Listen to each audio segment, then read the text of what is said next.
Good morning guys. तो आज शुरू करने वाले हैं हम लोग बायोलॉजी की क्लास। ठीक है, बायोलॉजी की क्लास और पूरा अच्छे से अंत तक देखिएगा। बायोलॉजी पूरा अच्छे से समझ में आने वाला है। तो बायोलॉजी की क्लास,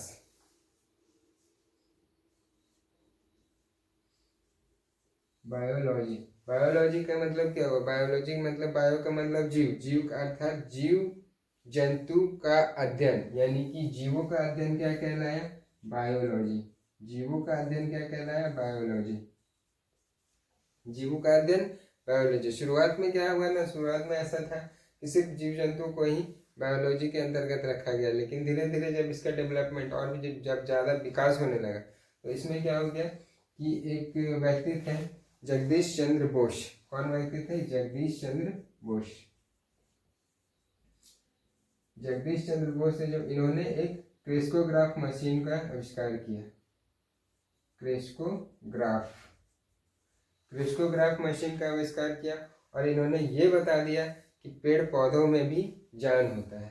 पेड़ पौधों में भी क्या होता है? जान होता है। यहाँ पे पहला क्वेश्चन, क्रिस्टोग्राफ मशीन का आविष्कार किया किसने किया? तो जगदीश चंद्र बोस ने किया। अब बात आता है कि सबसे पहले तो इनका जीवों का अध्ययन यानी कि बायोलॉजी का अध्ययन, इसके पिता किसको बोलते हैं? अरस्तु को बोलते हैं। ठीक है, बायोलॉजी का यानी कि जीव विज्ञान का पिता अरस्तु को बोलते हैं। जब धीरे धीरे इनका डेवलपमेंट हो गया तो बायोलॉजी को फिर दो भाग में बांट के देखते हैं। ठीक है, बायोलॉजी को फिर दो भाग में बांट के देखते हैं।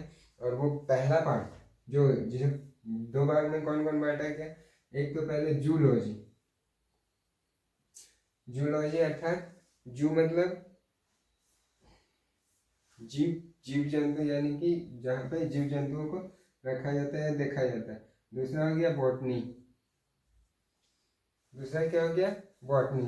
तो जूलॉजी में क्या देखते हैं? इसमें एनिमल यानी कि जीव जंतुओं को, इसमें जीव जंतुओं को रखा जाता है। जबकि बॉटनी में क्या रखा जाता है? इसमें प्लांट्स को रखा जाता है। प्लांट्स कहने का मतलब क्या हुआ यहाँ पे? पेड़ पौधे। ठीक है प्लांट्स को रखा गया। तो शुरुआत में जब बायोलॉजी को, बायोलॉजी का पिता किसे किया गया? अरस्तु। तो उसी तरह जूलॉजी का जीवों के लिए कौन थे? अरस्तु थे। तो यहाँ पे भी तो जीव जंतु ही है। ठीक है, जीव जंतु ही है। तो जीव जंतु ही है तो इसका भी पिता कौन कहलाएंगे? अरस्तु ही कहलाएंगे। यानी कि कहने का मतलब जूलॉजी का पिता अरस्तु को है। जबकि बॉटनी, बॉटनी का पिता किसे का मतलब? बॉटनी यानी कि वनस्पति विज्ञान। ठीक है, वनस्पति विज्ञान। तो वनस्पति विज्ञान में जो अध्ययन करवाया जाएगा ये इनके पिता को बोलते हैं थियोफ्रेटस। थियोफ्रेटस। ठीक है, यहाँ तक में किसी को कोई दिक्कत? शुरुआत में बायोलॉजी का अर्थात जीवों का अध्ययन, इसके पिता को अरस्तु बोलते हैं। आगे चल के जगदीश चंद्र बोस ने इसका आविष्कार किया, क्रिस्कोग्राफ मशीन, जिससे बता दिया कि पेड़ पौधों में भी जान होती है। और इसके बाद धीरे धीरे क्या हुआ? इसके बाद तो और भी डेवलपमेंट हुआ, लेकिन जो शुरू में हुआ, जो बायोलॉजी को दो पार्ट में बांटा गया, एक जूलॉजी और दूसरा बॉटनी में। तो जूलॉजी में किसको रखा गया? जो जो जीव जीव एक स्थान से दूसरे स्थान तक मूवमेंट करते हैं, यानी कि एक स्थान से दूसरे स्थान तक जा सकते हैं, उसे रखा गया जूलॉजी में। जो और बल्कि जो सिर्फ एक ही स्थान पर रहते हुए अपना जीवन यापन करते हैं उसे क्या कहते हैं? बॉटनी के अंतर्गत उसे रखते हैं। और इनके पिता को क्या बोलते हैं? बॉटनी यानी कि वनस्पति विज्ञान के पिता को क्या बोलेंगे? थियोफ्रेटस। ठीक है, अब देखते हैं आगे। इसने अब हम शुरू कर सकते हैं किसी से भी, जूलॉजी से भी शुरू कर सकते हैं या फिर बॉटनी से भी शुरू कर सकते हैं। तो हम लोग शुरू करते हैं जूलॉजी से। ठीक है, तो जूलॉजी में देखते हैं।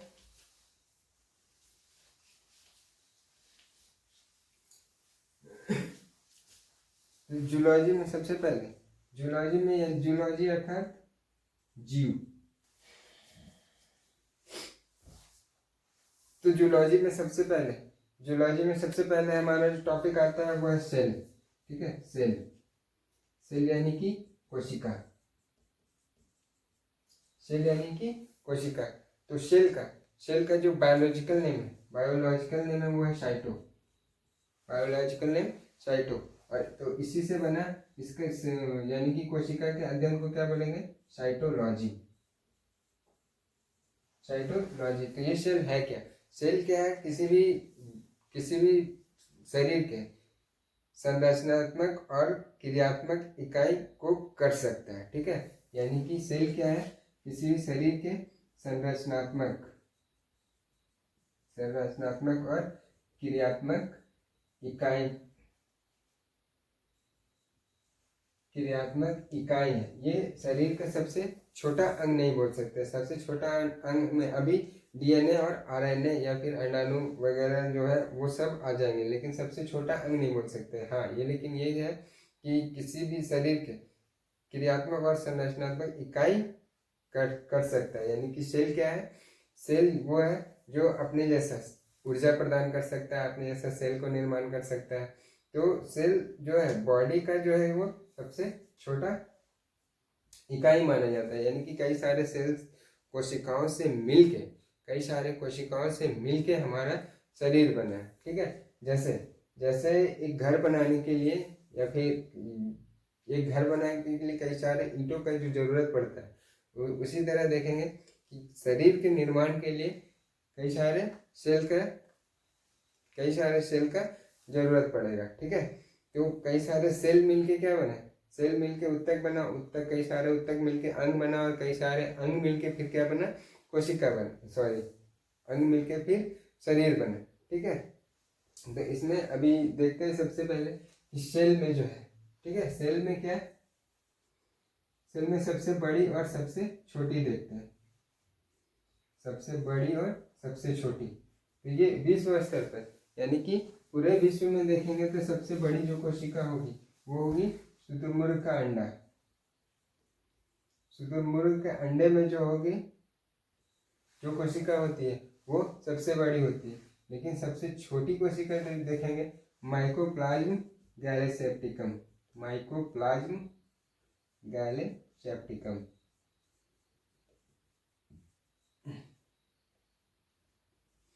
ठीक है, माइकोप्लाज्म गैलेसेप्टिकम जो सेल की यानी कि कोशिका की सबसे बड़ी, विश्व में सबसे बड़ी कोशिका कौन सी है? तो शुतुरमुर्ग का अंडा में जो कोशिका रहती है वो सबसे बड़ी, जबकि सबसे छोटी कोशिका कौन सी? माइकोप्लाज्म गैलेसेप्टिकम। ठीक है, अब इनकी खोज किसने किया था? सेल में। और उसके बाद इसमें देखते हैं कि इसमें मानव में सबसे बड़ी और सबसे छोटी। तो मानव में सबसे बड़ी जो होती है वो ओवम होती है, ओवम, और सबसे छोटी स्पर्म। ओवम जो होती है ये अंडाणु इसे बोल सकते हैं, अंडाणु।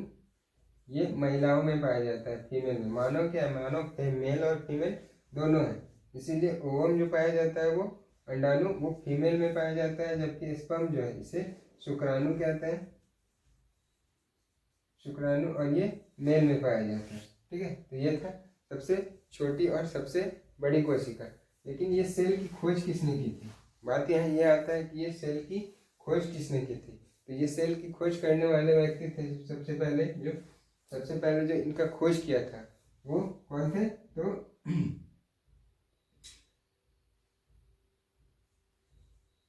सेल की खोज करने वाले व्यक्ति का नाम क्या था? Robert Hooke. सेल की खोज करने वाले यानी कि कोशिका की सबसे पहले खोज करने वाले व्यक्ति कौन थे? Robert Hooke. अब जब इन्होंने खोज ही लिया तो पता चला कि वो मृत कोशिका को खोजे थे। ठीक है, मृत कोशिका को खोजे थे। लेकिन इसके बाद जब किन्हीं को पता चला कि जीवित कोशिका मिला नहीं, जीवित कोशिका की खोज किसने किया था? जीवित कोशिका की खोज करने वाले एंटोनियो लीवेनहॉक।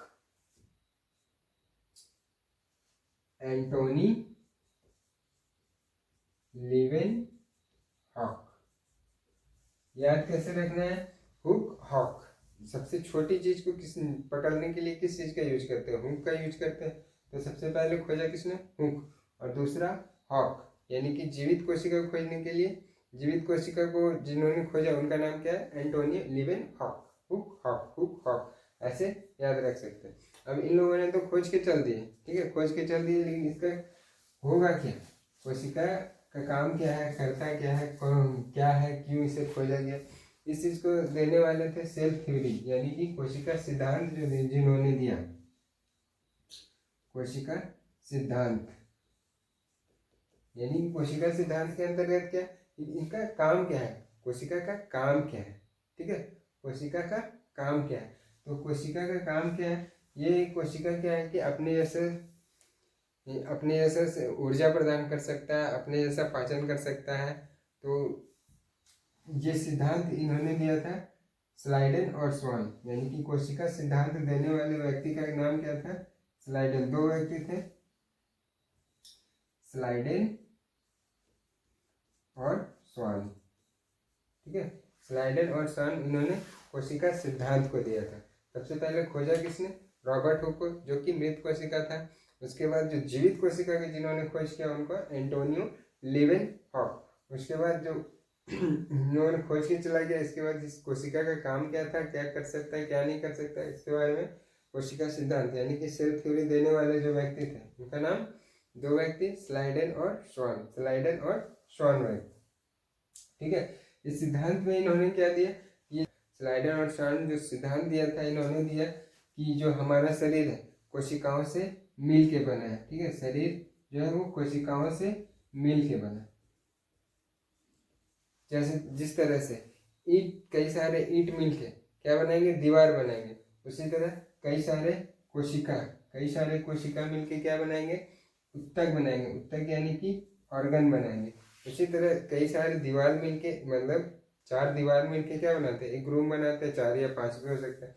तो कई सारे दीवार मिलके क्या बनाएंगे, यानी कि ईंट मिलके दीवार बनाएंगे, दीवार से फिर क्या बनेगा, दीवार से फिर रूम बनेगा, कमरा बनेगा। तो इसी तरह उत्तक से मिलके, कई सारे उत्तक से मिलके क्या बनेगा, अंग बनेगा, और कई सारे अंग मिलके यानी कि कई सारे कमरे मिलके घर का निर्माण करेंगे। उसी तरह कई सारे अंग मिलके शरीर का निर्माण करेंगे, ठीक है। तो ये सिद्धांत किन्होंने दिया, ये स्लाइडेन स्वान दिया, यानी कि कई के सारे कोशिकाएं मिलके उत्तक का निर्माण करती है, कई सारे उत्तक मिलके अंग का निर्माण करते हैं, और कई सारे अंग मिलके शरीर का निर्माण करती है, ठीक है।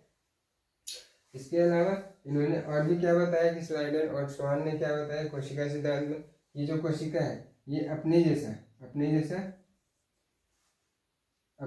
अंग का निर्माण कर सकती है, और शरीर को संचालन करने के लिए ऊर्जा प्रदान कर सकती है, ठीक है। ये सारे सिद्धांत किन्होंने दिया था, स्लाइडेन और स्वान ने, ठीक है।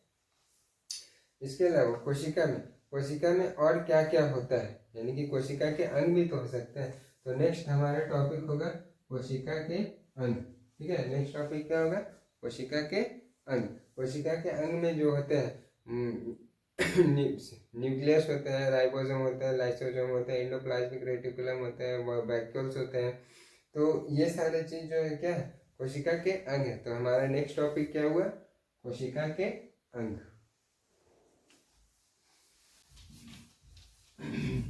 तो अब हमारा नेक्स्ट टॉपिक क्या होगा, हमारा जो नेक्स्ट टॉपिक होगा वो क्या, कोशिका के अंग, ठीक है। यानी कि सबसे पहले कोशिका।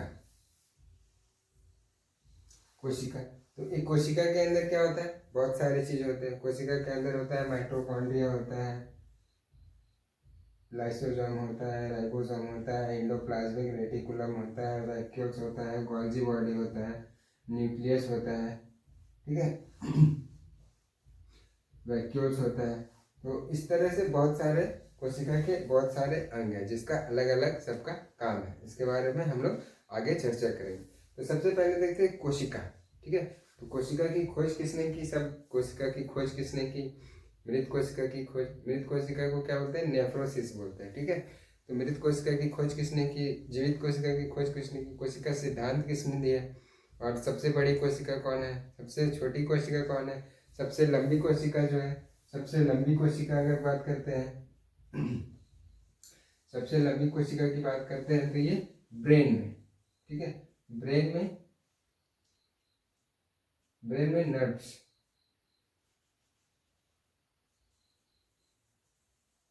न्यूरॉन्स, ब्रेन में न्यूरॉन्स, सबसे लंबी कोशिका जो है ब्रेन की न्यूरॉन्स कोशिका है, ठीक है। तो सबसे लंबी, ये सब हमने बात कर चुका है।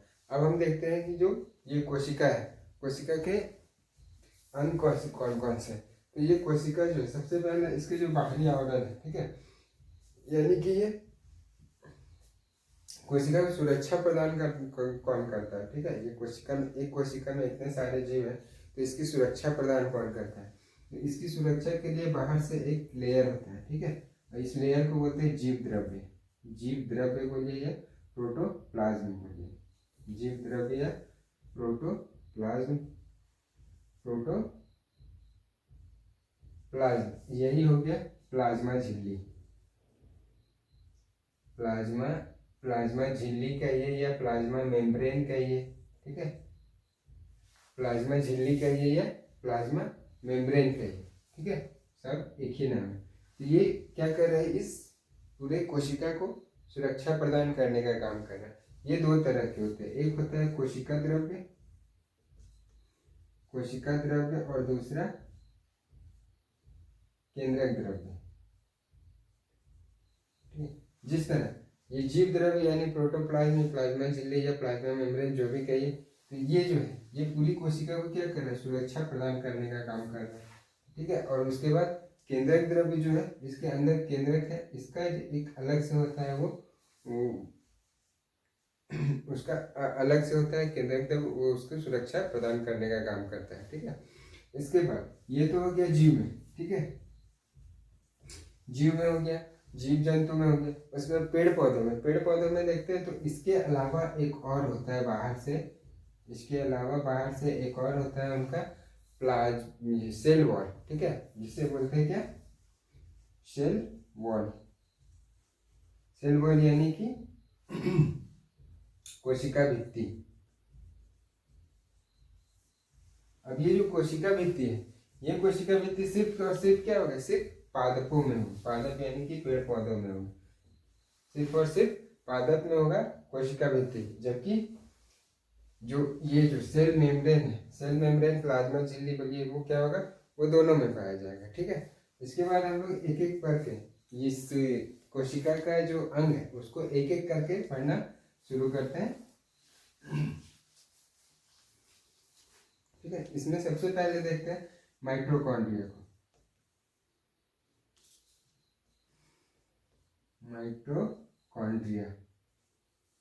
माइटोकॉन्ड्रिया को हिंदी में बोलते हैं सूत्र कणिका, ठीक है, सूत्र कणिका। इसकी खोज करने वाले जो व्यक्ति थे वो अल्टमैन, खोज करने वाले व्यक्ति का नाम अल्टमैन था, ठीक है। अब ये पूरे बॉडी को जैसे ऑक्सीजन चाहिए, उसी तरह कोशिका को भी ऑक्सीजन चाहिए, यानी कि पूरी बॉडी हमारा किस चीज से बना, कोशिकाओं से मिलके बना है। तो जब कोशिकाओं से मिलके बना तो पूरी बॉडी में जब ऑक्सीजन जाता है तो कोशिका को ऑक्सीजन कौन देता है, ये माइटोकॉन्ड्रिया जो है क्या करता है, कोशिका को ऑक्सीजन देने का काम करता है, यानी कि कोशिका को ऑक्सीजन देने का काम करता है। यानी कि हम जो भी सांस लेते हैं, वायुमंडल से जो भी सांस हमने लिया, वो सांस जो है हमारे फेफड़े में, फेफड़ा तो जस्ट लाइक एक टंकी की तरह कार्य करता है और छानने का काम करता है, ठीक है, छानने का काम करता है। जिसको अंदर जाने भेजना रहता है वो ब्लड यानी खून के माध्यम से वो जो हीमोग्लोबिन उसे पहुंचा देता है ऑक्सीजन को, और बाकी को रखे रहता है, फिर उसे बाहर कर देता है, ठीक है। तो हमारे कोशिकाओं में श्वसन का काम कौन कर रहा है, माइटोकॉन्ड्रिया कर रहा है, और माइटोकॉन्ड्रिया को ऑक्सीजन कौन ले जाके दे रहा है, तो वो ब्लड के माध्यम से हीमोग्लोबिन लेके जा रहा है, ठीक है। तो माइटोकॉन्ड्रिया में ऑक्सीजन, अब इसकी खोज किसने की, हाँ, कि ऑक्सीजन की माइटोकॉन्ड्रिया जो कोशिका में जो माइटोकॉन्ड्रिया ऑक्सीजन को ले जाने का काम कर रहा है, तो ये जो चक्र चल रहा है ये क्रेब्स नामक व्यक्ति ने खोज की थी, क्रेब्स नामक व्यक्ति ने खोज की थी, इसीलिए इसे क्रेब्स चक्र बोलते हैं, ठीक है।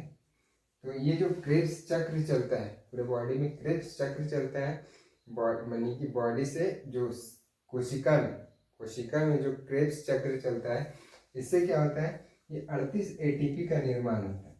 38 एटीपी बोले तो एड्रेनो ट्राई फॉस्फेट, और इस 38 एटीपी से फिर क्या होता है कि एक ग्लूकोज का निर्माण होता है, एक ग्लूकोज का निर्माण होता है और ग्लूकोज से हमें क्या होता है फिर ऊर्जा मिलती है। ठीक है, यानी कि माइटोकॉन्ड्रिया के अंदर क्या हो रहा है, क्रेब्स चक्र चल रहा है। ठीक है, सिर्फ ऑक्सीजन वहां पे पहुंचाने के बाद, ठीक है, क्रेब्स चक्र चल रहा है, क्रेब्स चक्र चल रहा है। उसके बाद 38 एटीपी का निर्माण हो रहा है और उसी 38 एटीपी से ग्लूकोज का निर्माण हो रहा है और ग्लूकोज से हमें ऊर्जा प्रदान मिल रही है। ठीक है, और उसके बाद अब हम लोग देखते हैं कि ये जो, ठीक है, क्रेब्स चक्र तो देख लिया हमने माइटोकॉन्ड्रिया, तो अब यहाँ ऊर्जा, ठीक है, ऊर्जा बन गया, फाइनली बना था तो माइटोकॉन्ड्रिया के बन, तो माइटोकॉन्ड्रिया को क्या बोलेंगे, कोशिका का ऊर्जा गृह। ठीक है, यानी कि इस पूरे कोशिका को ऊर्जा प्रदान करने का काम कौन करेगा, तो माइटोकॉन्ड्रिया। इस हिसाब से इसको क्या बोलेंगे, कोशिका का ऊर्जा गृह। ऊर्जा गृह, ये पूरा का पूरा चक्र क्रेब्स नामक महाशय ने किया था, इसलिए इस चक्र का नाम क्या हो गया, क्रेब्स चक्र। ठीक है, क्रेब्स चक्र से क्या बना, 38 एटीपी, 38 एटीपी से क्या बना, एक ग्लूकोज से हमें फिर ऊर्जा मिली। इसी तरह मतलब इसको जब ये क्रेब्स चक्र और भी डिफाइन करके हम लोग आगे पढ़ने वाले कि ये 38 एटीपी बनता कैसे है। ठीक है, तो कोशिका का ऊर्जा गृह किसे बोलेंगे, कोशिका का ऊर्जा गृह माइटोकॉन्ड्रिया का। उसके अलावा फिर ऑक्सीजन भी तो यहाँ आ रहा है। ठीक है, पूरे कोशिका को ऑक्सीजन देने का काम कौन करे, माइटोकॉन्ड्रिया। तो कोशिका का एक तो ऊर्जा गृह यानी कि पावर हाउस और कोशिका का श्वसन गृह भी किसे बोलेंगे, माइटोकॉन्ड्रिया को बोलेंगे। तो जैसे ही माइटोकॉन्ड्रिया ध्यान में आया तो चार बातें, मुख्य बातें ध्यान में आना चाहिए। ये अल्टमैन ने इसकी खोज की थी। यहाँ पे क्रेब्स चक्र चलता है, ऑक्सीजन से यहाँ क्रेब्स चक्र चलता है, जिससे हमें 38 एटीपी का निर्माण होता है, 38 एटीपी से फिर ग्लूकोज से फिर ऊर्जा प्राप्त होती है। तो इस कारण से क्या होता है कि कोशिका को ऊर्जा गृह माइटोकॉन्ड्रिया को बोलते हैं, कोशिका का श्वसन गृह भी माइटोकॉन्ड्रिया को बोलते हैं। ठीक है, अब माइटोकॉन्ड्रिया के बाद क्या चलेंगे हम लोग, अब ये ऊर्जा तो बन गया, ठीक है, ऊर्जा बन गया, तो इसको पूरा बॉडी में ले जाने का काम कौन करेगा, तो ये दूसरा। अब आते हैं हम लोग गोल्जी बॉडी। ठीक है, गोल्जी बॉडी, तो इसके बाद हम लोग जो देखेंगे गोल्जी बॉडी यानी कि तारक काय। ठीक है, यानी कि ये जो ऊर्जा बना तो पूरे शरीर में ऊर्जा, यानी कि हमें अभी जैसे मैं बोल रहा हूँ तो मुझे सबसे ज़्यादा ऊर्जा कहाँ चाहिए, बोलने के लिए जीभ में चाहिए। अगर कोई दौड़ रहा है तो उसको ज़्यादा एनर्जी उसमें पैर में चाहिए। कोई एक्सरसाइज कर रहा है तो जितना एक्सरसाइज कर रहा है यानी कि हाथों का एक्सरसाइज कर रहा है तो हाथ को ज़्यादा एनर्जी चाहिए। तो कितना एनर्जी कहाँ पे चाहिए, इसको पहुँचाने का काम, यानी कि ऊर्जा का संवहन। ठीक है, ऊर्जा का संवहन करने का काम कौन करेगा, तो ऊर्जा को संवहन करने का काम करता है गोल्जी बॉडी। ठीक है, गोल्जी बॉडी यानी कि ऊर्जा का संवहन। और ये गोल्जी बॉडी की खोज किसने किया था, तो कैमिलो गोल्जी ने। ठीक है, गोल्जी बॉडी की जो खोज किया था ये किया था कैमिलो गोल्जी।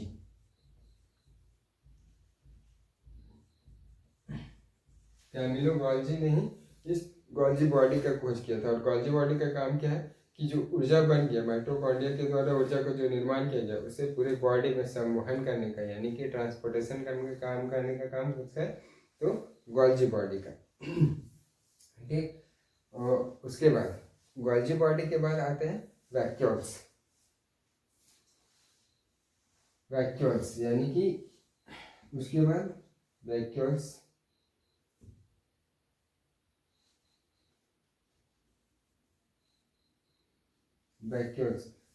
को हिंदी में क्या बोलते हैं, तो वैक्यूल्स को हिंदी में बोलते हैं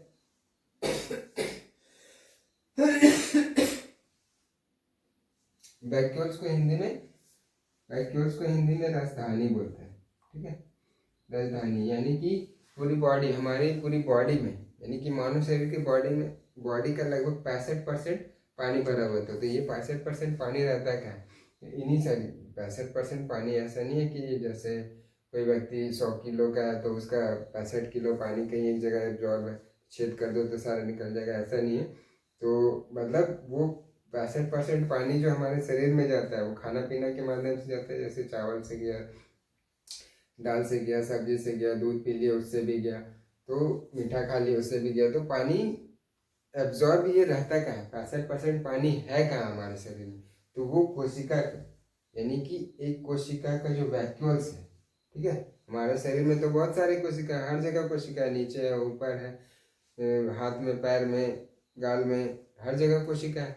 तो ये कोशिकाओं में जो वैक्यूल्स नामक जो पार्ट होता है, ठीक है, ये वैक्यूल्स नामक जो पार्ट होता है, इसी वैक्यूल्स में क्या होता है कि हमारा जो बॉडी का जो पानी जहाँ जो सुरक्षित रहता है वो कहाँ रहता है, तो राजधानी में, ठीक है।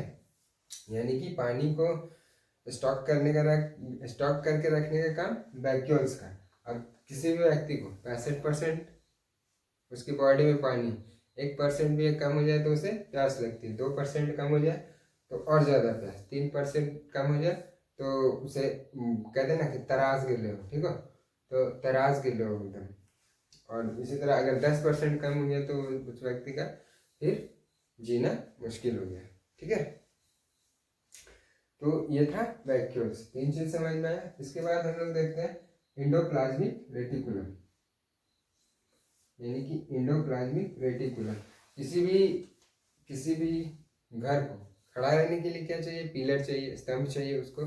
तो उसी तरह यानी कि हमारे शरीर में जो स्तंभ है क्या है, हमारी हड्डियां हैं। तो उसी तरह इस कोशिका को खड़ा रखने के लिए क्या चाहिए, वो एंडोप्लाज्मिक रेटिकुलम, यानी कि ये 2 तरह के होते हैं, ठीक है। एंडोप्लाज्मिक रेटिकुलम क्या है कि ये कोशिका का क्या है, कोशिका का स्तंभ। अब जैसे अंडा का जो बाहरी आवरण है वो अंडा को क्या करता है, सुरक्षा प्रदान करके रखता है, साथ में उसको एक स्ट्रक्चर दे के रखता है। तो वही कोशिका को जो स्ट्रक्चर दे के रखने का काम कौन कर रहा है, अगर कोशिका का एंडोप्लाज्मिक रेटिकुलम, इसे हिंदी में बोलते हैं अंतःप्रद्रवी जालिका, ठीक है, अंतःप्रद्रवी जालिका।